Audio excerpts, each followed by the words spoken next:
You are listening to an American Free Press podcast. Joining me on the line is Dr. Peter Vincent Pry. Dr. Pry, thanks for joining us today. Oh, thank you so much for having me.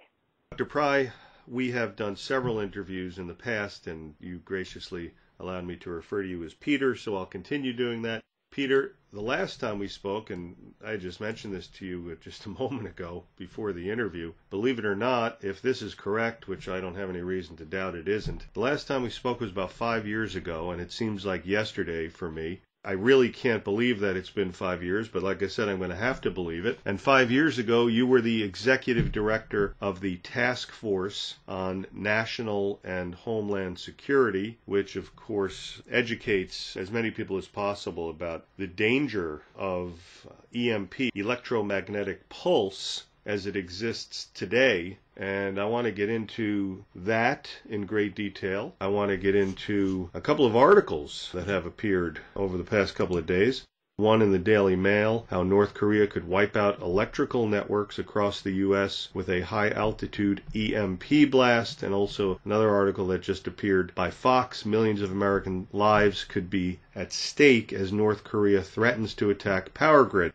I want to get into them in great detail in a moment, but before we do, Peter, could you give the listeners some background about who you are, what you've done? It is extensive, I know. Go into as much detail or as little detail as you'd like, and how you got up to the point where you are today with being really the main and most knowledgeable spokesperson about EMP. Okay. Well, my involvement with weapons of mass destruction, I suppose, began when I was 13, and I read Herman Kahn's On Thermonuclear War.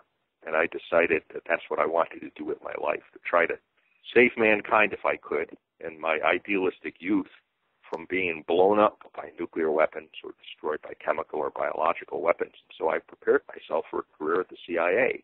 And I did get into the CIA, and I was in the agency during, I think it was an interesting time in history, the height of the Cold War, from 1985 through the collapse of the Soviet Union and then the rise of Russia until 1995. I think that was the most interesting and dangerous decade to observe in the CIA. I was their expert on Soviet nuclear weapons and strategy and military doctrine, with a particular specialty in electromagnetic pulse, which was deeply classified at the time. Very few people had even heard of it because the details about it were basically deeply classified.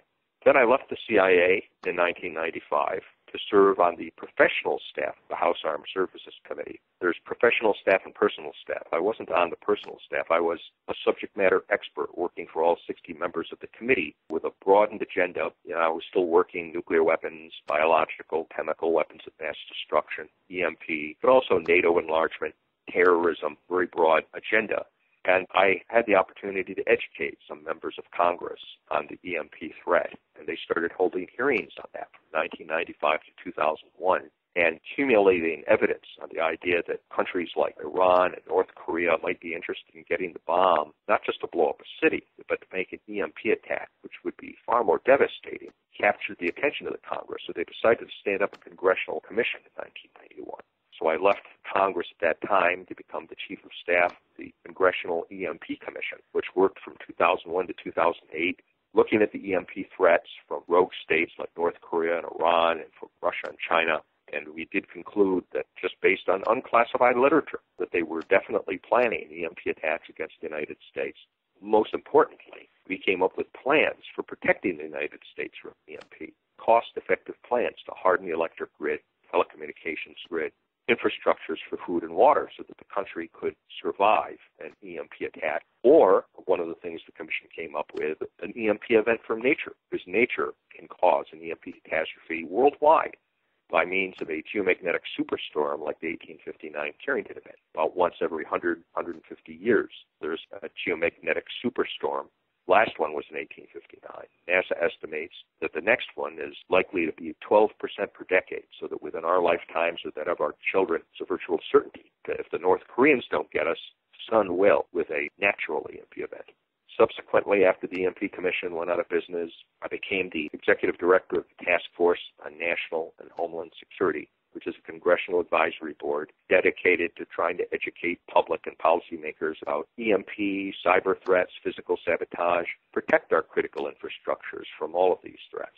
And in 2015, the EMP Commission was reestablished, and I'm, again, the Chief of Staff of the EMP Commission, and I continue to be the Executive Director. And Congress, Washington, in its wisdom, just when North Korea this weekend has tested a hydrogen bomb and so vociferously threatened an EMP attack against the United States, the EMP Commission will be going out of business at the end of this month. And nobody in the Department of Defense and the Department of Homeland Security has asked for the Commission to continue.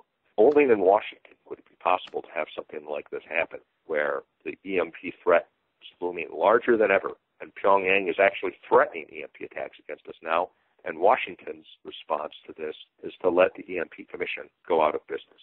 But I will not give up the fight. The EMP task force will continue, and we will do what we can to continue to try to educate and warn and get this country protected. Thanks, Peter. When you say go out of business, what exactly do you mean by that?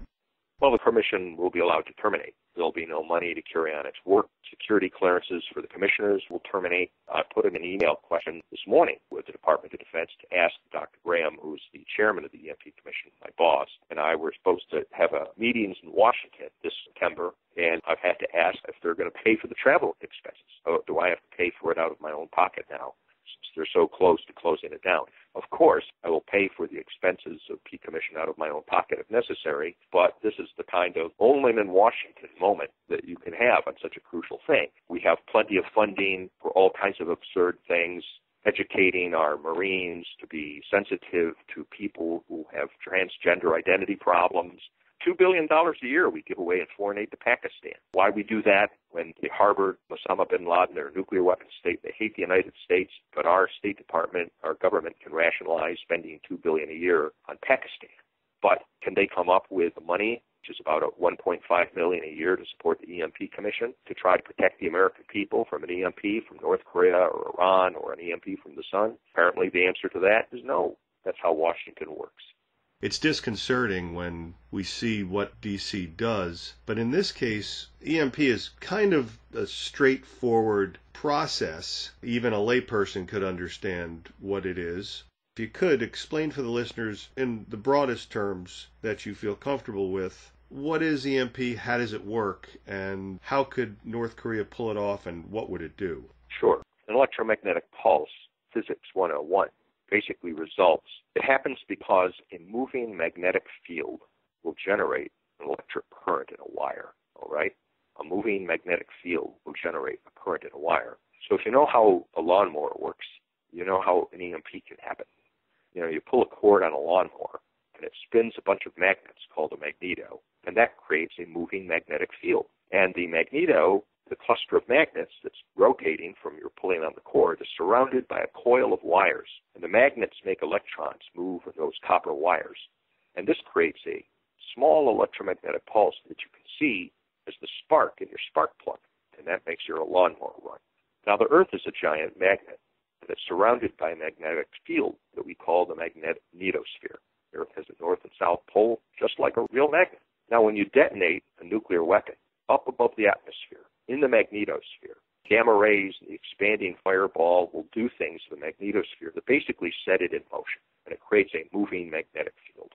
And that magnetic field basically does the same thing that happens in your lawnmower, and it creates this electromagnetic pulse in all the wires that are exposed to it, in airplanes flying through the air, power lines, and all electronics, anything that has a wire in it will be exposed to this electromagnetic pulse, except this EMP is vastly more powerful than the one that runs your lawnmower, because we've scaled this up to a planetary scale now.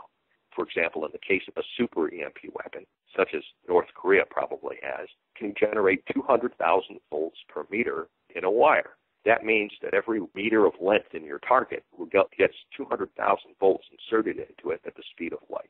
So if the cord on your personal computer is 1 meter long, it will get 200,000 volts inserted to it into a nanosecond. If it's 2 meters long, it gets 400,000 volts. Your car is probably about 4 meters long, so that gets 800,000 volts. And the electronics that we're talking about run on 120 volts. Usually that's what comes in from your wall outlet. And this is usually stepped down for things like personal computers to tens of volts. So the field strengths that are being generated by the EMP are vastly higher than what electronics are designed to run on. And it'll destroy electronics across the whole area that's exposed to an EMP. The higher the weapon goes for detonation, the bigger and bigger the EMP field on the ground gets. So if the bad guys, let's say they had a meteorological balloon, and they had a nuclear weapon tied to that meteorological balloon, so they got it up 30 kilometers high, about 15 miles over the center of the United States, that would generate an EMP field 600 kilometers in radius. And everything within that radius would be exposed to the EMP, and the electronics would be put at risk. At 300 kilometers altitude, which you could achieve by launching a missile off of a freighter or a satellite or with an ICBM over the center of the country, the whole country would be exposed to the EMP field, and most of Canada and big chunks of Mexico, too.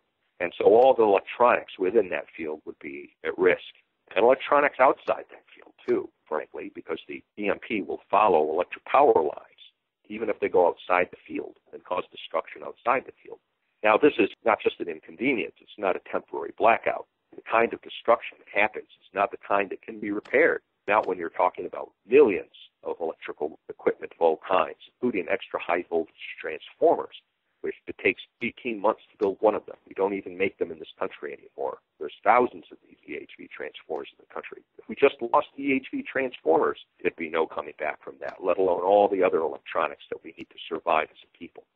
In the long run, this high-tech EMP, I should point out that the EMP doesn't directly cause physical harm to people. It's like a super-energetic radio wave. It'll pass harmlessly through your body. You wouldn't even necessarily know we were under EMP attack. The burst height is so high, even at 30 kilometers altitude above the Earth, you're out of the atmosphere. You're in the vacuum of space. So if you were standing on the surface of the Earth directly beneath the explosion, you wouldn't hear an explosion. If it was a cloudy day, you wouldn't see the flash. The thermal effects would not reach you. There'd be no radioactive fallout. There'd be no blast effects that you would experience that would reach the Earth because the thing is being detonated in the atmosphere of space. There's only the EMP. But that EMP will kill a lot more people in the long run than a nuclear weapon detonated in a city. If you took a Hiroshima-type bomb and detonated in a city, you might kill 200,000 people. But that same weapon, let's say you just used it to black out the eastern grid, all right? The eastern grid supports most of our population and generates 75% of our electricity. We can't survive as a civilization without the eastern grid. If you blacked out the whole country, and you could do that with a single weapon, the EMP Commission estimated that we would lose 90% of the population within a year from starvation, disease, and societal collapse. So the indirect effects of the EMP, it's a high-tech way of killing people the old-fashioned way, through starvation and disease and chaos. That's why it's such a big threat. North Korea only needs one weapon like this in order to destroy our whole society. And Iran knows that. Russia and China know that. Now the American people, I think, are starting to learn that. A lot of them aren't learning that. There are still people out there that are being quoted in the press as experts who don't understand this and are misinforming people. And that's one of the things I'd kind of like to talk to you about today, too. Yes, I was hoping you would, because I asked if you did see this article here in Fox News, and there was, as they presented him, an expert. And this is important because this is part of the whole fake news paradigm where the news sources are presenting stories and articles and reports and experts when in fact they might not be. Please, can you let the listeners know about this, because this is very important. Sure. Actually, that Fox News article you sent me was pretty good compared to a lot of the stuff I've read. But here's a classic example, if we're talking about that particular article, where this young lady interviewed a person and relied on him for most of her information about EMP. And the guy got most of it right, but he got some of it wrong, some significant things wrong. For example, he thinks that the EMP, there'd be radioactive fallout or something from the EMP that would also kill a lot of people. Well, that's not true, as I explained. There wouldn't be any fallout from the EMP because the bomb is detonated above the atmosphere and it gets lost in the vacuum of space and basically goes into orbit. By the time those particles came back into the Earth, their radioactive half-life would be over and they'd be so diluted that they wouldn't really pose any kind of a significant threat. But more significant mistakes that this guy made, that he was talking to people about, is that he poo-pooed the idea that this recent test by North Korea was of a true hydrogen bomb because it was only, quote-unquote, 100 kilotons. That's 10 times more powerful than the bomb that was detonated on Hiroshima. And he said that, well, if it was really a hydrogen bomb, it would be equivalent to millions of tons of TNT. Now, that shows that right there that he is no kind of real expert on nuclear weapons. It's true that a hydrogen bomb can have a yield of billions of tons, megatons. But the fact of the matter is, most of the hydrogen bombs, at least on the side of the United States that we deployed and that we have today, very few of them had a yield as high as a megaton. Most of our nuclear weapons do have a yield in the range of 100 kilotons, just like the North Korean device. Another thing, the fact that it was 100 kilotons by no means indicates that it wasn't a hydrogen bomb. It's very consistent with a hydrogen bomb. By the way, the intelligence community estimate, now that they came out with, was that it was 140 kilotons, not 100 kilotons. So that's equivalent to 140,000 tons of TNT, or 14 times more powerful than the Hiroshima bomb. And again, you're talking about probably a true hydrogen bomb. The press makes a big deal about these yields. The yields are all over the place. The reporters who are supposed to be assigned to these things don't know anything, not just about EMP, but they don't know anything about nuclear weapons either. So they don't know when they're talking to an expert and when they're not talking to an expert. And unfortunately, in our society, there's just all kinds of people who have degrees in political science or philosophy, or they just like to get their faces on television, and they represent themselves as experts when they really aren't. Maybe they've got a degree in political science and they study these things at a very generic level, but they're not technical experts, and it comes through in kinds of gross mistakes they make. One of these examples of this is the yield. Now there's this endless hunt by all the media. Well, what was the yield? How powerful was the North Korean H-bomb? And nobody seems to understand. The yields that have been estimated so far range from like 50 kilotons, which also could be an H-bomb, up to 140 kilotons, which is definitely H-bomb territory in terms of the power of the weapon. But does that mean that the guy who's saying it's 50 kilotons is wrong and the one who's saying that 140 kilotons is right? We just don't know. If they were real experts, they would know that estimating yields from seismic signals is more of an art, not a science. There's a lot of things you'd have to know. What is the geology of the soil in which the weapon was being detonated? We really don't know that. How deep is the weapon being detonated? We don't know that. What is the position of the sensors where the seismic signal is coming from? What's the geology like in between? All these things can affect the power of the seismic signal. And so the guy who said it's 50 kilotons, well, they could be right. The guy who said it's 140 kilotons, that could also be right. We just don't know. That's the range of the uncertainty on estimating the yield from seismic signals. It's a threefold difference, almost, between 50 kilotons and 140 kilotons. And if they really knew what they were talking about, they know that even those estimates could be wrong. That 140 kiloton estimate could be way off, because everybody, and I keep telling this to the few reporters that talk to me, and the few people that talk to me, but I haven't seen it reported in the press yet. But how do they know that North Koreans aren't decoupling their nuclear tests to hide the true yield from us? It's very easy to decouple a nuclear test. The way a nuclear test would normally be conducted, if you weren't trying to deceive anybody, you basically have a shaft and you drop the nuclear weapon into the shaft. So the nuke is sort of tightly fitted in the shaft. So you have what's called good coupling. So when the bomb goes off, the energy of the bomb couples well with the surrounding soil geology. And that's what enables you to estimate what the yield is. But suppose the North Koreans didn't want us to know what the real yield is. In other words, the bombs are much more powerful. What you could do is you just hollow out that tunnel at the bottom so that you'd form sort of a cavern or a cave down at the bottom of the test. You could even put shock-absorbing materials in there that would further dampen the seismic signal. And if you do decoupling, which is easy to do, you can reduce the seismic signal by tenfold. And so a test that looks like 50 kilotons would actually be 500 kilotons, or a test that looks like 140 kilotons would actually be 1.4 megatons. And so you'd be up in the range that the Fox News guy would want the weapon to be in order for it to be a hydrogen bomb. I would add that in the United States during the Cold War, we had a few hundred weapons that were up in the range of a megaton on Minuteman ICBMs. The fact that it didn't have a megaton yield wouldn't mean this thing is not a hydrogen bomb, as I said before. But the point is, we don't know. If the North Koreans decoupled the test, it actually could be over a megaton. And the press and the so-called experts they interview are never willing to talk about these uncertainties in our intelligence. The estimates that we're getting from the newspapers, from these so-called experts that are interviewed in the newspapers, should be taken as the lowball estimate. The bomb has a yield of at least 150 to 140 kilotons. That's not the maximum threat. That's the minimum threat that we know we've got from North Korea now as a result of that H-bomb test. And the same thing is true when it comes to the ranges of these missiles, the ICBMs. It's almost like there's a whole cottage industry out there of non-expert people from academia who seem to make their living lowballing the North Korean threat. There are people out there who are trying to argue, there were articles published recently that, well, maybe those North Korean ICBMs can't reach the United States because according to their calculations, They have all kinds of technical reasons as to how the North Korean missiles could work that would make them less of a threat to us, so that we don't have to worry about them targeting. And then they represent this unfounded speculation that lowballs the threat as if it's an established scientific fact that the North Korean missiles can't reach us. And that's just not true. The intelligence community, which tends to lowball these things too, has now had to admit that the North Koreans can strike the United States, probably the whole United States, with the ICBMs that they've got. And this is after years of underestimating and lowballing the North Korean threat.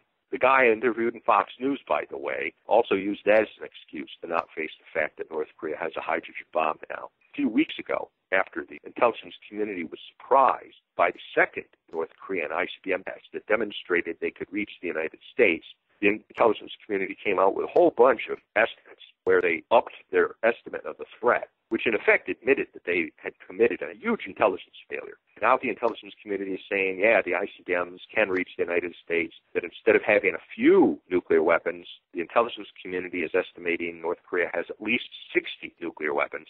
I think even that's a low number. They probably have more than that. They're saying that, yeah, they probably do have the ability to miniaturize warheads. They probably do have reentry vehicles now. That's been so obvious for years. Miniaturizing a warhead is not a difficult thing to do. In the 1950s, when the United States first faced a miniaturization problem, the big problem with warhead miniaturization back in the 50s was that the electronics of the time were vacuum tube electronics. They were very heavy and bulky and hard to fit. And that's where the microelectronics revolution came through. It was an effort by the Department of Defense to miniaturize electronics so that we could have nuclear weapons that were small and light enough to be delivered by an ICBM. And we succeeded. The microelectronics revolution has solved the miniaturization problem, not just for the United States, but for everybody in the world, including North Korea. So the miniaturization problem hasn't really been a problem since the 1950s for anybody. But the Obama administration sort of brought that back as an excuse to claim that North Korea didn't have the bomb yet, didn't have the ability to deliver a nuclear weapon by ICBM. I've written articles, though, showing intelligence community people who have been, at least since 2008, talking in the unclassified literature about how North Korea already has miniaturized weapons that can be delivered by ballistic missiles, at least by their no-dome. Another one that they're fond of pointing out to try to deny the North Korean EMP threat is this idea of a reentry vehicle. Oh, North Korea hasn't demonstrated that they've got a reentry vehicle yet that can survive impact with the atmosphere and not get burned up while reentering the atmosphere. Well, by the way, if you're doing an EMP attack, you don't need a reentry vehicle because EMP occurs in outer space. It doesn't have to reenter the atmosphere. But suppose you wanted to blast the city. You wanted a reentry vehicle so that the bomb could ride down through the atmosphere. That's not a hard thing to do. Any country that can build an atomic bomb or launch an intercontinental ballistic missile, and North Korea has demonstrated it can do both, it's a simple thing compared to those technological challenges to develop a reentry vehicle. And in fact, we know that North Koreans have got reentry vehicles for at least their short-range and medium-range missiles like the no-dome. Those things have to reenter the atmosphere too. Now, the stresses on an ICBM reentry vehicle are greater, but it's the same thing. The reentry vehicle has to deal with hotter temperatures, and the stresses are greater than you would encounter for a medium-range ballistic missile. But any half-competent engineer with a slide rule could just scale up the kinds of heat shields you need and the kinds of shock absorbers you need very easily and say, well, just by simple back-of-the-envelope calculation, we know we need to thicken the reentry vehicle heat shields, and we need stronger shock absorbers, and that solves the problem. That's not a hard thing to do. This is really a fantasy that we're being saved from the North Korean threat by the press and by these dummies in academia who are claiming that it isn't proven yet that North Korea has reentry vehicles or can miniaturize warheads. When they're launching ICBMs, detonating hydrogen bombs, they think they can't solve these simple technological problems. It's really ridiculous. I've actually been sitting here waiting for you to call me to do this interview all day. I've been racking my brain trying to write an article. Usually, I don't have a problem. I don't have a mental block when it comes to writing, and usually I can write these articles quite quickly. Something was bothering me this morning about the article I wanted to write. And then I realized it was the date of the North Korean hydrogen bomb test, September 2nd, 2017. And I realized that that was one day after the 78th anniversary of the start of World War II on September 1st, 1939. It seemed to me that the coincidence of those dates, they have a lot in common. One of the reasons World War II broke out and where we're going with North Korea. Before World War II broke out, we went through a very similar process with denial that we're going through with the North Korean nuclear threat right now. Nazi Germany had signed on to the Versailles Treaty and the Washington Naval Treaty, and Imperial Japan had signed on to the Washington Naval Treaty and the London Naval Treaty. There were a whole bunch of treaties that were supposed to limit Nazi Germany and Imperial Japan from building up their militaries so that there would not be another world war. But we now know, in historical retrospect, people like Winston Churchill, a handful of people, were really closely watching the Germans and the Japanese, constantly trying to warn. They were violating the Versailles Treaty, they were violating the naval treaties of London and Washington. Wehrmacht was building up its military again. They were building submarines. They were building an air force. All these things were prohibited under the treaties. They were building battleships like the Bismarck and trying to hide them as pocket battleships, designing cruisers that could serve as battleships, violating these various treaties. And the Japanese were doing it too. And guys like Churchill were trying to warn about this all before World War II. And now everybody acknowledges that the Japanese and the Nazis violated the treaties, it took us to the cleaners, and built up that military strength that enabled them to plunge the world into a Second World War.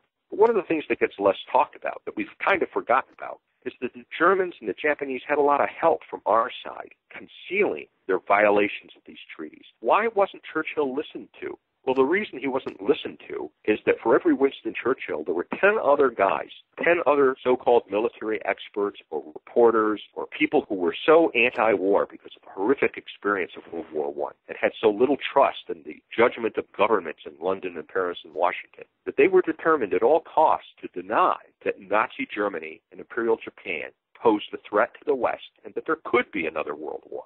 And they came up with all kinds of ingenious arguments about why Churchill was wrong, and the people that surrounded Churchill, and the small number of military experts that got it right, and that saw that the Nazis and the Imperial Japanese were cheating, and that got it right about how these guys were going to be able to fight this new way of war called the Blitzkrieg. But they were outnumbered 10 to 1 with people that were denying all that, inventing reasons as to why we didn't have to fear the Germans and Japanese.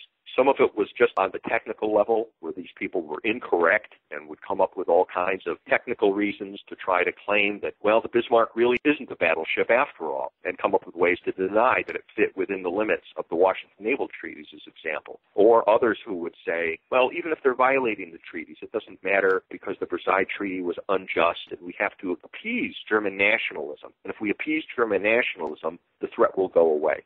And then the ultimate rationalization was coming from people like Neville Chamberlain, who would say, well, even if what Winston is saying is true, and these guys are cheating on the treaties, and even if they have this hostile attitude, there won't be another world war. There won't be another World War II because the bomber will always get through. In other words, what Neville Chamberlain was saying was that the war would be so destructive for both sides that no rational actor could ever decide to do that again. In other words, it was the mutual assured destruction argument being used back in 1939. And we have exactly that same phenomena before us today with the North Korean nuclear threat, where people are claiming, oh, it wasn't a hydrogen bomb. Oh, they don't have reentry vehicles yet. They haven't demonstrated they have the accuracy to hit a U.S. city yet. Or EMP isn't as bad as everybody says.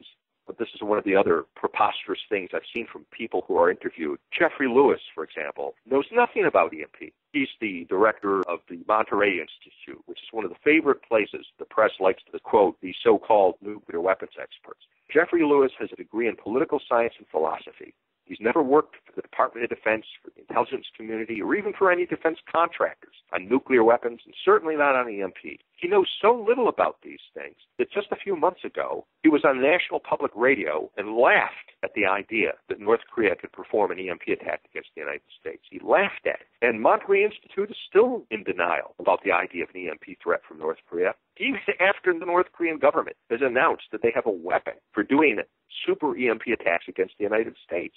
So we have this denial phenomena going on today, still, with North Korea, just like we did with the Axis powers before World War II, on both the technical level and even the mutual assured destruction argument. I mean, this is another argument that I hear is being put about, because I think the technical facts are becoming so great that the people that are in denial are having a hard time convincing even themselves now that North Korea isn't a serious nuclear threat. And so the last resort they have is the same argument that Neville Chamberlain used back in 1938, 1939. The bomber will always get through. They're saying, well, mutual assured destruction worked against the Soviet Union, so we can count on it working again against North Korea. There's an enormous assumption behind that. The people who say that are obviously not experts on how well nuclear deterrence worked during the Cold War. I wrote a book called War Scare that talks about numerous cases where we almost got in a war with the Soviet Union during the Cold War. It was more than the Cuban Missile Crisis. There were numerous cases where World War almost went up in the nuclear mushroom during the Cold War. The Cold War, the idea of nuclear deterrence, when it was originally conceived back in the 60s, it was supposed to be a temporary emergency contingency to preserve Western civilization against the overwhelming Soviet nuclear threat at a time when we felt we had no choice, we had no alternative but to rely on this desperate measure. We've now gotten this idea that this is some kind of permanent solution to the problem of nuclear weapons, and that we can be comfortable that our grandchildren can live forever under mutual assured destruction. And that is an erroneous and a suicidal idea. Nuclear deterrence barely worked during the Cold War. It's a miracle that we got through the Cold War without ending the world. People who know the history of the nuclear competition, how many times we almost blew it, know that that is true. But you have these idiot reporters and these political scientists who are treated like they're nuclear experts being quoted in the press. All they know about is the Cuban Missile Crisis. They don't know about anything else. And they are advising policies that are, in the long run, sooner or later, going to end in failure. What would be the motivation for the intelligence community, and I guess also for, because it's so prevalent, the fake news media interviewing these people who are masquerading as experts, what's the motivation for the intelligence community to lowball the threat from North Korea? And what's the motivation for the fake news media to also lowball the threat? The intelligence community is not the intelligence community of mythology that people see on television, like in the TV show 24. There are definitely people like that, working analysts, very patriotic people, people who are willing to speak truth to power. But the intelligence community is just like any other corporation. And you do what the boss tells you, and you toe the company line. And just like in any collection of people, there are heroic people who know what's at stake, and they're willing to defy the powers that be. But those people get weeded out. And just like in a regular corporation, if you are against the company line and you're causing trouble, unless you've got some kind of a protector, you're going to get fired. And it's the same thing in the intelligence community. The intelligence community has been heavily, heavily politicized. People assumed that because the intelligence community, we had a Republican president under George Bush, right? Don't forget, Bush never replaced Bill Clinton's CIA director, George Tenet. And in fact, ever since the Clinton administration, we've basically had an intelligence community that's been dominated by Democratic administrations and has been moved further and further to the left. These last years under Obama, I think, have really rotted the intelligence community and very deeply politicized it. It's certainly at the leadership level, and I'm sure at the analytical levels too. It's just inevitable.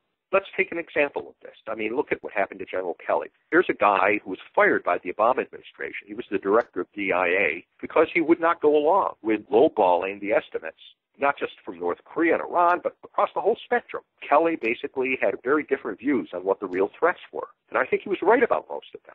And he got fired, so they fired him and replaced him with someone who was more compliant. I'll be frank, I had an experience like this myself.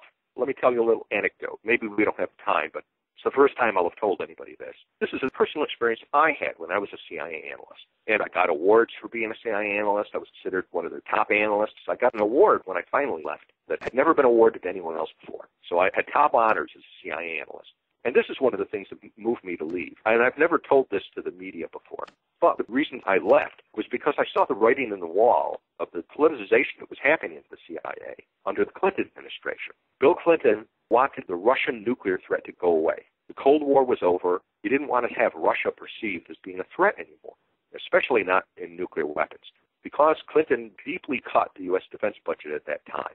And he wanted to fuel an economic renaissance in the country by cutting the defense budget and spending the money on social programs and letting the money go to the private sector so that we would have an economic boom. So the intelligence had to fit with that political agenda. And I was one of those analysts who was saying, look, even though the Cold War may be over for the United States, the Russian General Staff actually is extremely desperate. They see themselves as having lost the Cold War.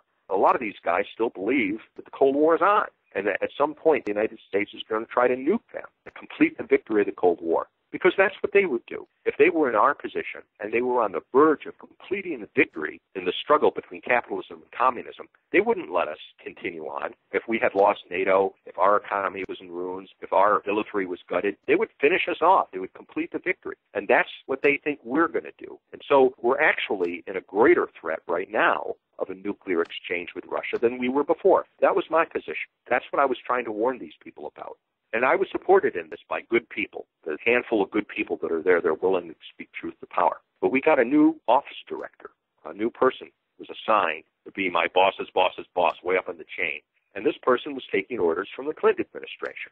It was a woman. This lady was going to go through us branch by branch to have a meeting with each of the branches in what was then the office that was following Russia to get approval to cut the budget on nuclear weapons intelligence. And they're going to talk to every branch so that she could go back and tell the White House, look, you've got political cover. We've talked to the analysts themselves, and all of the analysts are in line and have agreed that the Cold War is over, the nuclear threat is over, so you can be justified in doing this cut, not just the defense budget, but the intelligence budget too, so that we're not going to be paying that much attention anymore. In other words, we were being ordered to lowball the Russian nuclear threat during the Clinton administration to accommodate his political agenda. And my friends begged me to keep my mouth shut and to go along with this. They said, look, we know that you're against this. We agree with you. We think you're right. But please, we don't want anything happening to you. You're too important to the agency. So please go along with this. And I decided I couldn't go along with it. I felt that this was one of those moments when you have to speak truth to power. I was the only person that spoke up and challenged that point of view and said that I thought it was an enormous mistake that they were making. Anyway, this new person that was in charge was outraged, and I was forced to go to various seminars to get improved interpersonal relations skills, and she was trying to get me retrained as an economist, to get me off the nuclear weapons account, and wanted to have me shipped off to Indonesia, to count rubber plants in Indonesia. So I know what happens to analysts who are politically incorrect. Now, fortunately, none of that happened. My reputation was enough, and I had enough friends in high places that they basically stopped it and said, no, we need Pry where he is. He's got to continue to work.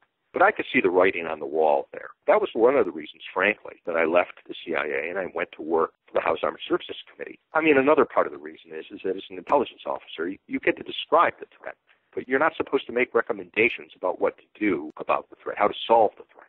So when you're working on the professional staff and you're in Congress, you get to influence and make recommendations about how to solve the threat. So there was that motive too.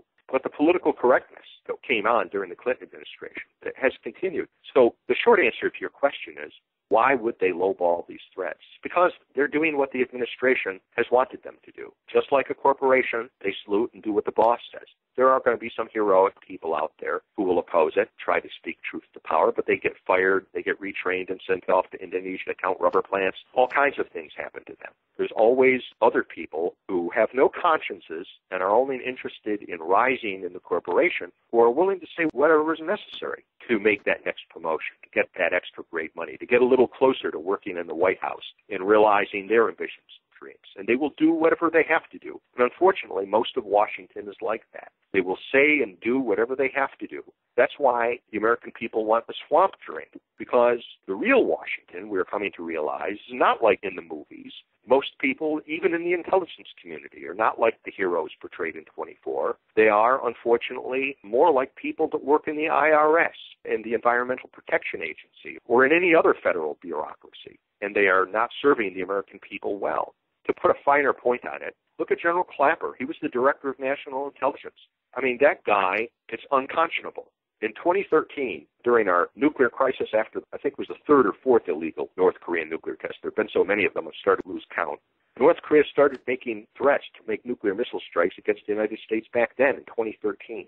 There was a DIA report that was leaked to the press by a Republican member of Congress who had gotten this hearing from the Defense Intelligence Agency that said, they might be able to deliver on these threats. North Korea actually has miniaturized weapons and reentry vehicles and has got missiles that are armed with nuclear weapons. And there was even a report from the Department of Homeland Security that was warning about the possibility of a satellite EMP attack by North Korea, because North Korea had orbited a satellite over us at that time. And both of these reports were suppressed. General Clapper, Obama came out. This is when the miniaturization and reentry vehicle argument started. And Obama said, no, North Korea can't threaten us with nuclear strikes yet. They haven't demonstrated that they can miniaturize a bomb. They haven't demonstrated they have a reentry vehicle. And when the DIA report leaked, contradicting Obama, General Clapper, the Director of National Intelligence, came out and said, well, DIA is just one of 12 different agencies. That's just their opinion. They're not necessarily right about that. Others may disagree. And that was such a lie, because DIA is not just another intelligence agency. The Defense Intelligence Agency is the premier intelligence agency. It has the lead for the military. It represents the Pentagon view on what the threat is. The CIA also, frankly, agreed with the DIA report. They're the other one that has great weight when it comes to these things. All the rest of the intelligence community has no weight when it comes to these issues because they don't look at nuclear weapons or missile issues. The DEA, the Drug Enforcement Agency, for example, they're part of the intelligence community. What does the DEA know about nuclear weapons, missiles? The FBI is part of the intelligence community. The Department of Commerce is part of the intelligence community. These are the other agencies and departments that Clapper was throwing in on the scales to try to create this false impression that the DIA might be wrong. And it was a lie. It was a grossly irresponsible lie, but he was doing the president's bidding. And this is from a General Clapper. And he was the head of the intelligence community, the head of the intelligence community. And we all know how the CIA helped Hillary Clinton. Mike Morrell, I think was his name. He's head of the CIA at the time and tried to help Hillary with the talking points on Benghazi, cover up for Benghazi. So we've caught these people in numerous lies and great dishonesty. And the reason they're lowballing the threat is because that's what the Obama administration wanted them to do. Why would the Obama or Democrat administrations in general want to lowball the threat from North Korea? Why would they want to do that? There's a tactical reason, there's a strategic reason, or an immediate reason, proximate reason, and a larger reason. The proximate reason is that the Obama administration had certain political objectives that it wanted to achieve. The Obama administration didn't want to take the political hit for North Korea becoming a nuclear weapons state that could destroy the United States on Obama's watch. He wanted that can kicked down the road so some future president would get blamed for that. Just the way Bill Clinton did that with the agreed framework. I'm hearing a lot of talk now from Clintonistas who are coming out of the woodwork who are claiming that George Bush was responsible for the North Korean nuclear missile threat that we face today because the agreed framework would have worked if only George Bush had stuck to the agreed framework and not abandoned the agreed framework negotiated by Bill Clinton. Well, that's a complete lie. We knew in 1994, I believe it was January 25th, 1994, when Jim Woolsey, probably the best CIA director we ever had, and my good friend, he was CIA director at the time. He went and testified. I think you can look it up. It was in the New York Times on that date. I believe it was the 25th of January, 1994. That's when the DCI told the Senate Armed Services Committee that North Korea had the bomb, that we had estimated that they already had the bomb. And that created this crisis. So Bill Clinton had to think about abandoning his whole agenda, which was supposed to be focused on U.S. domestic policy, resurging our economy, and getting away from the Cold War.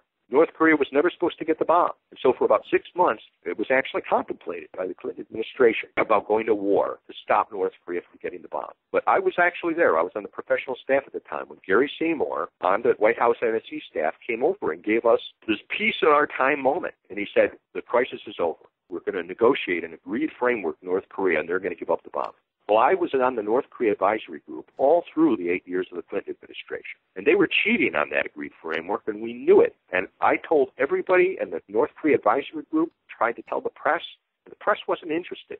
They had the same relationship with Bill Clinton that they did with Barack Obama. So Clinton wanted to kick the North Korean threat down the road so he wouldn't get blamed for it. And that's what he did. And that's what they're trying to do today. So that's the proximate cause. Barack Obama didn't want to get blamed for North Korea going nuclear, so he engaged in all this denial behavior about the program and fabricated false intelligence to cover up the fact that the North Korea nuclear threat had arrived on his watch. And all of that has been about covering this up. I don't think it's an accident that suddenly the intelligence community is revising its estimates on the Trump administration. And now they're saying, oh, they have a hydrogen bomb. They can reach the United States. They've got 60 nuclear weapons, not just 6. Hasn't it occurred to you that this is an amazing discovery to be making during the Trump administration? And we never heard any of this during the Obama administration. This hasn't happened overnight. I think that that's why they were doing it. And the reason they're doing it under the Trump administration Trump has not cleaned house. This is still the Obama administration. Most of these people, both in the Department of Defense and in the intelligence community, are Obama analysts and Obamaites who are now deeply embedded in the federal bureaucracy. And I'm sure the president maybe has learned, but these people need to be fired or they need to be moved out. He's got to get his own team in there. And this kind of thing is going to continue until he replaces these people. So the immediate cause was denial of the North Korean threat. Obama didn't want to take the political hit for North Korea going nuclear on his watch. And also he wanted to protect the Iran nuclear deal.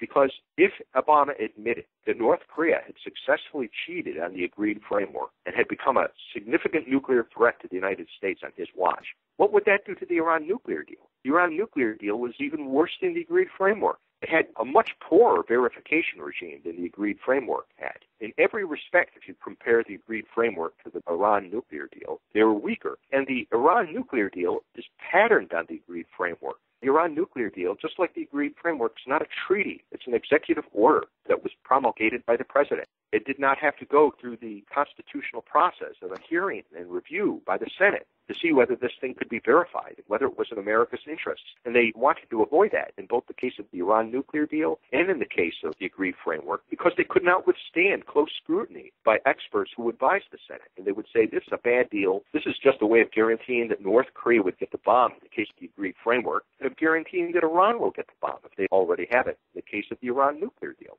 And since that was his highest foreign policy goal and his biggest achievement, that was the other reason for covering up the North Korean nuclear threat, to save the Iran nuclear deal. Those were the proximate causes. The bigger ideological motive behind this is that Obama and the Democrat Party and people who support him, their two huge objectives in their worldview is a world without nuclear weapons and to evolve past the nation state so that we all become globalists and think in global terms. And the idea of North Korea becoming a nuclear weapons state that poses a mortal threat to the United States, we've got to do something about that. That is an inconvenient truth if your goal is a world without nuclear weapons. How do you convince North Korea to give up nuclear weapons? You don't. So the better strategy is to deny that they have them and try to convince foolish Americans that we can set the example by dismantling our own nuclear arsenal and trying to negotiate these agreed frameworks and things like that. The other thing is that if you admit North Korea's got nuclear weapons, unless you want to look completely weak, you have to do something about that. Maybe a preemptive strike against North Korea.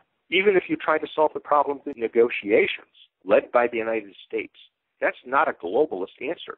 Military actions by the United States or negotiations led by the United States is not a globalist response. The truth is, people like Obama, the Democrat base, the anti-fascists, as they call themselves, have convinced themselves that nationalism is evil.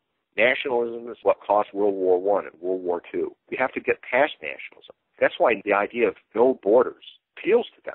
They don't want to admit it in public because they know there are a lot of troglodytes out there, like me and presumably like you, who believe in the nation state still, who believe in something like the United States of America, who think that having the United States of America as the city on the hill is a good thing for mankind and is the way forward for a prosperous future and a free future for our children. They don't believe that. They know they can't afford to say that publicly. But if you read their stuff and you get into their books and what they speak about among themselves, including on their websites, they basically see America as not being a positive force in world history. They buy into the tragedy of American diplomacy, William Appleman Williams' American imperialism kind of mindset of the New Left, and that America has basically created most of the problems that we're encountering in the world. And empowering America is not the way forward. It's a way of making things worse. And what we need to do is re-educate the American people and re-educate them to see our destiny as not tied to our nation, but tied to all humankind. And our first loyalty should really be to things like the United Nations and the international courts and global climate change treaties. Part of my theory here is that why are they so fixated on global climate change when the science doesn't really support it? Why are they so religiously committed to that? They want to replace real threats like North Korea that require a nation-state response with a fictional threat of global warming that hopefully maybe they can convince even North Korea to sing Kumbaya with us and join arms against this worst of all possible threats, climate change, and get the world to stop thinking of itself as a collection of nations, but start thinking of ourselves as nations as subordinate to this larger common good, global institutions that are going to be necessary to save us all from this threat. a world without nuclear weapons and a world without nations, or at least a world where nations are now subordinated to global institutions. These are also on the agenda of the left and of Obama that I believe lead them to lowball threats from countries like North Korea and Iran. These are the same motives, by the way, that move journalists, so-called experts, and people on the left to deny the threat from Hitler in Japan before World War II. Globalism is not a new thing. The idea of nation-states being evil, nationalism being evil, is not a new thing. This was the view of the left back before World War II as well. You had people who were proud in Oxford University, for example, to say that they would not be drafted to serve in a war against Germany should another war occur. If you look at what the elites in the universities and among political leaders and the elites in the media were most concerned about in the lead up to World War II, it wasn't Hitler and Imperial Japan. They were much more concerned about the merchants of death and the politicians in their own societies who supposedly cooperated with them. This myth had been created that World War I was a result of the greedy industrialists who had conspired to bring on World War I so they could make huge profits during World War I. And they were in cahoots with politicians who fought that immoral war. And this is what was a dominant and given credence by most people among the elites in the media and political leaders prior to World War II. And people like Winston Churchill, who were ardent nationalists and stuff, were considered dangerous and artifacts of the past. So this attitude that I'm describing is actually not a new one. It's not something that was invented by Barack Obama. It's been a part of the left for a long time, and it's one of the things that got us into World War II, because what I've been trying to say in my very long-winded way is that the bad guy in this scenario is not only Nazi Germany and Imperial Japan, who cheated on those treaties and built up strength with the intention to make a surprise attack against us, but people on our own side who, for ideological reasons, engage in this denial behavior. And I have no doubt, I'm not saying they're all liars. I mean, I think some of them are lying, but I think most of them probably drink their own Kool-Aid and have convinced themselves that their assessments must be so, because to believe anything else would require them to reject their worldview. And if you're a globalist and you have to say, well, you know, we do need to launch a preemptive strike against North Korea, it's a very hard thing to come to grips with, because it means that your model, your paradigm for how the world is supposed to work in the future doesn't work. And you have to go back to trusting America again and trusting our leaders and thinking that they might just know what they're doing. And they don't want to do that. They would rather deny reality. They also would rather not take personal responsibility for giving us a nuclear North Korea. If guys like Jeffrey Lewis and the Monterey Institute were ever to admit that EMP is a real threat, that's a terrible moral burden for them to shoulder, since they've been denying that it's a threat for so long and even laughing at it on national public radio. Most people are not big enough to admit when they're wrong. In my experience, when you're dealing with academics, highly ideological people, there's not a lot of intellectual humility there. Those are the people least likely to ever admit they were wrong. They would rather see the world come down around their ears than ever admit that they were wrong. Here's the worst part of this whole thing, Peter, is that in order to secure the country against such a strike, to harden it, in your terminology, it really wouldn't require that much, would it? No, the EMP Commission estimated it would cost about $2 billion to harden the electric grid. That's what we give away in foreign aid to Pakistan every year, $2 billion a year to Pakistan. If we suspended foreign aid to Pakistan for 1 year and spent it on the security of the American people, we could harden the electric grid. And that would go a long way toward making this problem go away. It would cost more to harden all the critical infrastructures, probably 10 to 20 billion altogether. But even if we just harden the electric grid, that would probably be enough for us to bring our society back from the edge of catastrophe and save the lives of millions of Americans, so we wouldn't have millions of Americans dying. That's the most disconcerting part of this. But, you know, a lot of people would listen to you speaking and they would say, oh, this guy was in the CIA, and once you're in the CIA, you're always in the CIA, and he must have an agenda that's aligned with the CIA, even though it appears that because of the inertia, I guess, of the crew that's in there now, it doesn't align with what he's saying. Is that true? Once you're in the CIA, you're always in the CIA? No, I can tell you that's not true. There are probably few institutions that hate me more right now than the CIA, because I constantly criticize them, as I have been on this show. Does it sound like I'm a big fan of the CIA? No, I think I can never go home again, and the agency would never hire me for anything. No, it's not true. In fact, when you transition, if you had my career path, and you leave CIA and you have to go work for Congress, you actually have to sever your ties with the intelligence community. Now, I think this is foolish. I think this is another example of stupidity that prevails in Washington. They're very concerned about intelligence being politicized, supposedly. They're supposedly concerned about that. And so one of the symbolic things that's done, or they would claim it's a practical thing, is that if you go from the intelligence community into the policy community, so that you're going from the CIA, for example, to work for the House Armed Services Committee, as I did, then you have to sever all ties. They don't even want you to see socially anymore, old friends that you used to have at CIA. And I had to do that. I had to turn my back on the CIA, and I didn't have conversations. My old friends had to cut me off. We couldn't talk with each other anymore. And anybody who wants to talk can't talk directly to the analysts. They have to go through, it's called the Office of Congressional Affairs. They have an Office of Congressional Affairs to be the go-between. And all of this is done in the hope that this will avoid intelligence from being politicized. Because the idea is that, if you have a friend who works on Capitol Hill or in the White House, they're going to influence you to change your intelligence estimates to support the views of the White House, the views of the Congress. The people that run the CIA are appointed by the president through his Director of Central Intelligence. So when it works that way, and the agency and all the intelligence community is part of the executive branch, isn't it just common sense that that part of the executive branch, just like being part of a corporation, is going to toe the company line? Of course. That's the big source of politicization right there.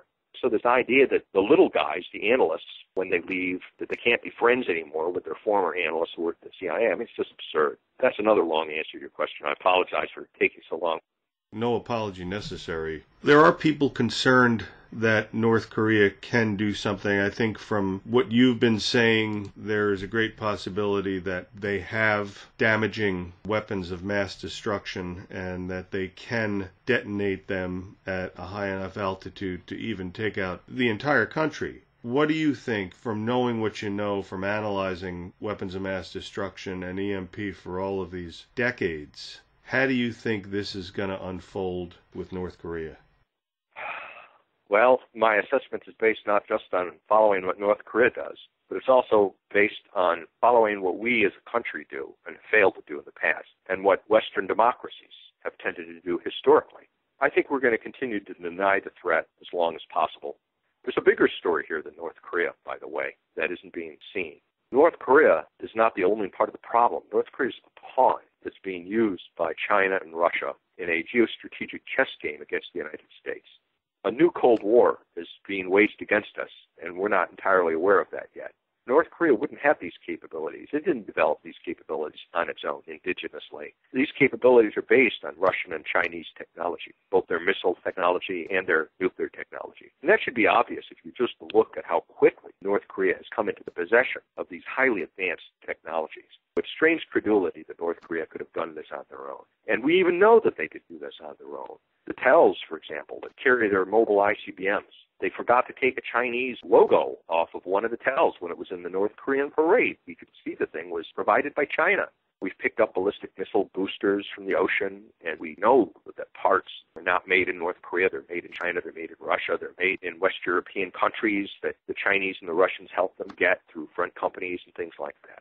So there's smoking gun evidence that China and Russia are behind the North Korean nuclear and missile program. And why are they doing that? Also notice how Russia and China seem so little afraid of North Korea. They're closer to North Korea than we are. How come the North Korean threats are all aimed at the United States? Why do you never hear North Korea threatening Russia or China? Just the United States, South Korea, and Japan are allies.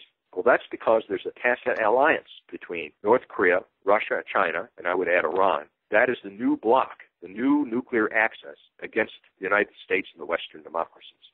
And what they're doing is they're trying to increase the threat from North Korea so much that it will undermine the credibility of U.S. security guarantees to our allies in the Pacific. And that hopefully the ideal outcome from their point of view is that the United States will be so concerned, so afraid of the North Korean threat that we will basically break those alliance relationships ourselves.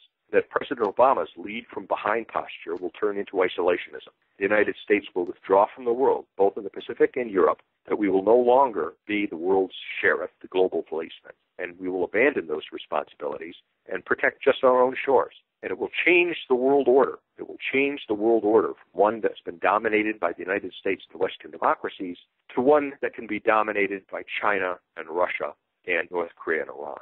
That's what they're after. Those are the stakes. That's what's going on in North Korea. And once you understand that, You should understand that there are certain fictions that we continue to tell ourselves that are not going to work out well in the end. Even the Trump administration, because it's listening to the Obama holdovers in the State Department, thinks the solution is through China.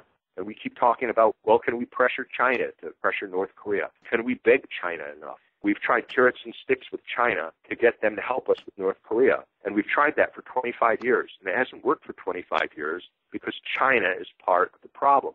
China wants North Korea to have nuclear missiles and threaten us.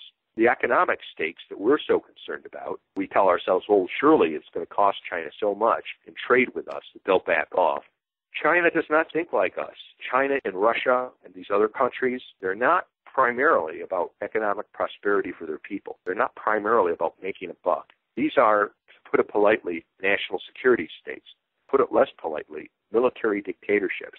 They see international relations as not based on the possibility of compromise and win-win type situations, which is how Western democracies think of these things. They see international relations as a zero-sum game. There are winners and losers. They're going to be the winners. And the stake here is not just money. It's national survival and global dominance.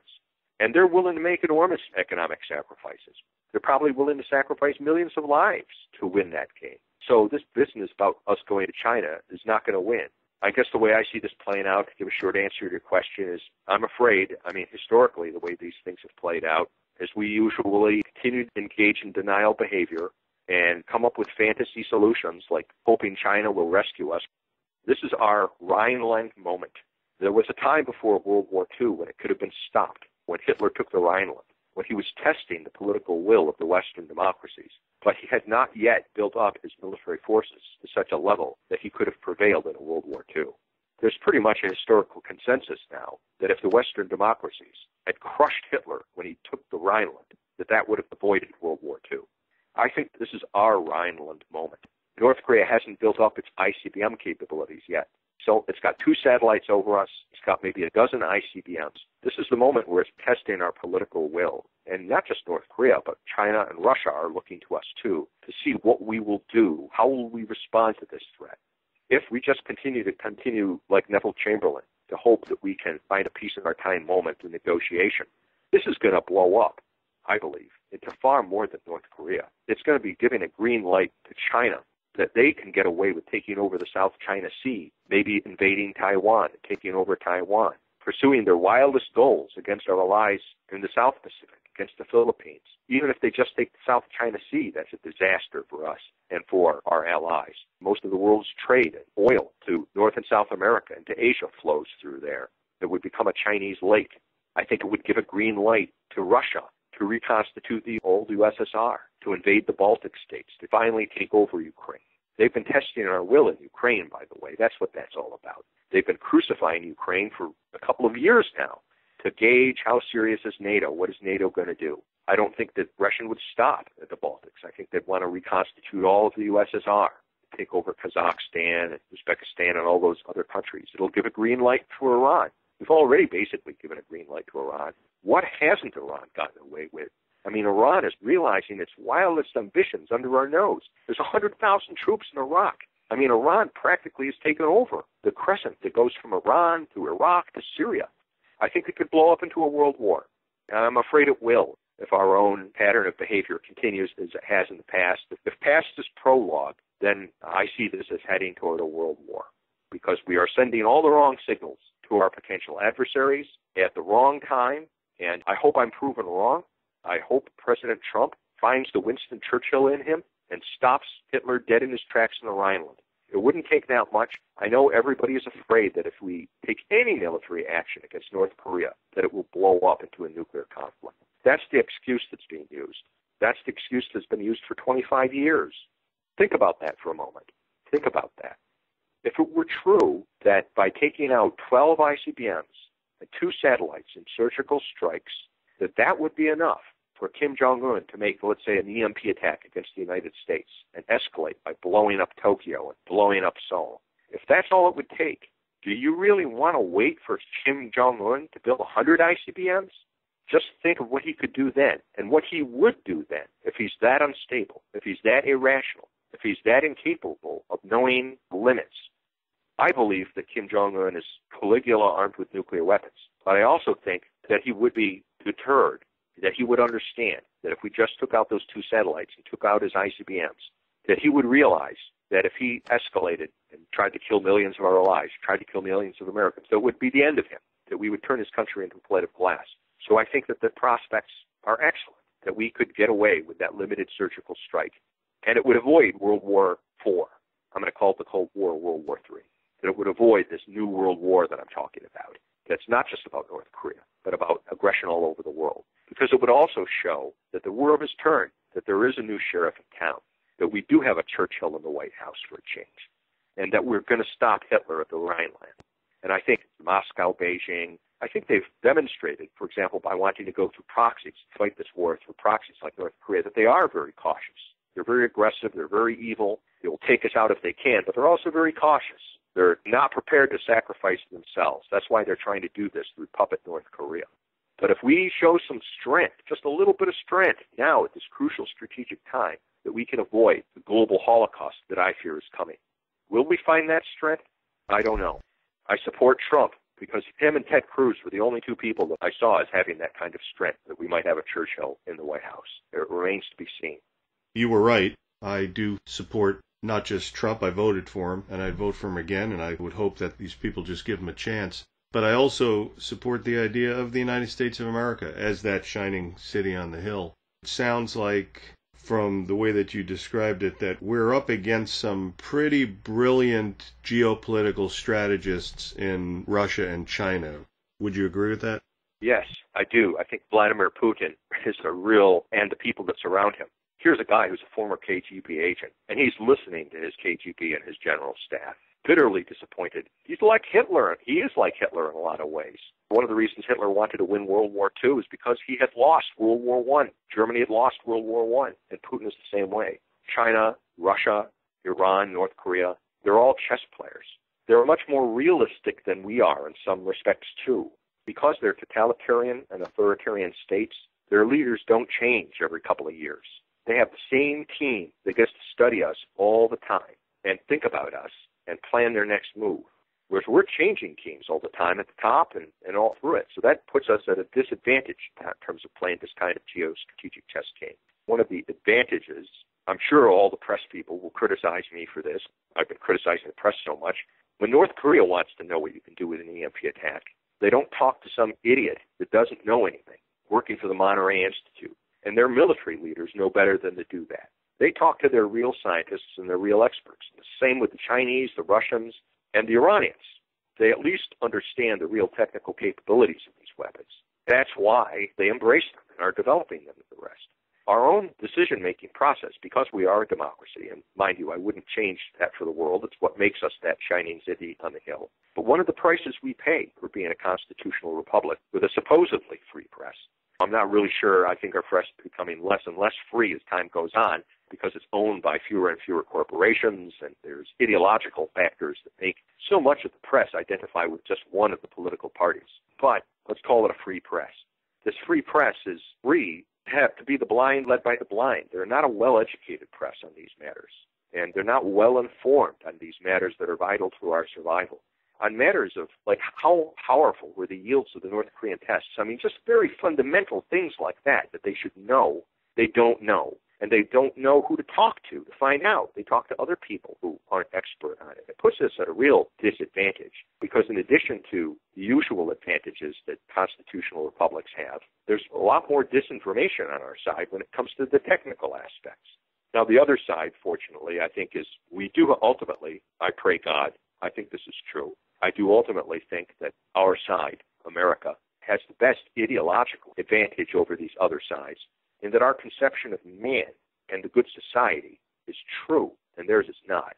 That there is a God, that man is free, that he should be free, that the good society, a society that lasts, be built to maximize the individual's freedom and his ability to achieve, and to be free to aspire, that we don't belong to the state, that we belong to ourselves. We beat the hell out of them when it comes to those fundamental truths. And in the past, because that has liberated us, created a free economy, free science, I think free men are more productive and they produce better ideas, better technology in the long run. And that's why we've been able to prevail. But right now, I have to say it's not looking good. I'm hoping that the adage that God looks after fools, little children, in the United States of America will turn out to be true. Peter, is there something that the listeners could do in order to try to convince Congress to, instead of disbanding the EMP Commission, to get it up and going again and get these quick fixes done? Sure. There's two threats I should point out that are coming. One, that there's a group, I'm sure this is mostly coming from the lobbyists for the electric power industry, that just want to shut down the EMP Commission and shut it up and have it go away completely. And then there's others. There's actually a provision in the National Defense Authorization Act that's going to be considered over this next month that reestablishes the EMP Commission, but it would appoint new commissioners, and it tears up Title 14, which is what gives the commission its independence and its power. And what I think the idea there is to appoint new EMP commissioners who are probably going to be friendly to the electric power industry. And maybe they're going to end up telling people, oh, the old commission was wrong, EMP isn't such a threat. I don't know. That's my nightmare scenario. What people can do is call and write their congressman, their senator, President Trump. Trump does know about the EMP commission. We've gotten most support from the White House, frankly. We were never able to get in to even see President Obama once, but we've been to the White House quite a few times in this administration already. Call the president, send emails to the president, to your members of Congress, and tell them, continue the EMP Commission, the original EMP Commission. Keep the same team on the same job, and start listening to the solutions. Implement the recommendations of the EMP Commission, for God's sake. Dr. Peter Vincent Pry. Dr. Pry, thanks so much for the time you spent explaining all this to listeners. It's always an absolute honor for me to have you on as a guest and to be able to gain the knowledge that I do in such a, of course, short period of time from all of your decades of experience and your wisdom. And I hope that it doesn't turn out the way that it can. And I'm looking forward to, of course, speaking to you again real soon. Well, the honor is all mine. Thank you so much for taking so much time to hear me out and let me sort of publicly muse these things over. And I do hope to hear from you soon. Let us hope we're both still around for another interview in 5 years.